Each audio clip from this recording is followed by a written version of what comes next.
इसको आपको जरूर सुनना चाहिए, क्योंकि ये आने वाले समय की एक बड़ी सावधानी और एक चेतावनी साबित हो सकती है। क्या है वो नया दावा और क्यों अब हमें डर कर ही रहना होगा, और क्यों हम जल्दी से ये नहीं कह सकते कि अब हमें डर नहीं लगता। इस रिपोर्ट में देखिए।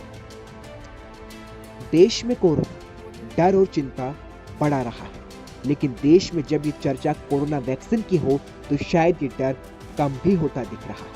हर कोई वैक्सीन की राह ताक रहा है और यही सोच रहा है कि अब कोरोना से डरना नहीं, क्योंकि वैक्सीन हाथ में होगी। लेकिन अगर आप कोरोना से डरना छोड़ चुके हैं तो ये जरूर सुनिए जिसका दावा दिल्ली के सर गंगाराम अस्पताल ने किया है।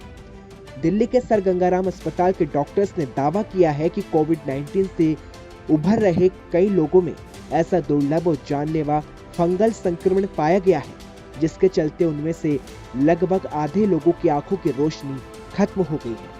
अस्पताल के अधिकारियों ने सोमवार को एक बड़ा दावा किया है। उन्होंने ये भी कहा कि अस्पताल की आंख, नाक, गला चिकित्सकों के सामने बीते 15 दिन में ऐसे 13 नए मामले सामने आए हैं।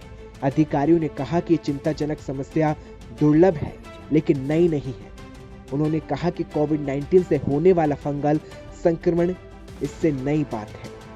अस्पताल के एक बयान में ये भी कहा गया कि बीते 15 दिन में ईएनटी चिकित्सकों के सामने कोविड-19 के चलते फंगल संक्रमण के 13 मामले सामने आए हैं, जिनमें से 50% मामलों में रोगियों की आंखों की रोशनी चली गई है। तो अब सवाल यह है कि क्या कोरोना आने वाले समय में डर खत्म नहीं बल्कि डर और बढ़ाने वाला है। और सवाल ये भी है कि क्या भारत में ही इस तरह का फंगल संक्रमण ने दस्तक दी है, या फिर ये भी विदेश से मिली एक गंभीर बीमारी का बड़ा सिंबल है।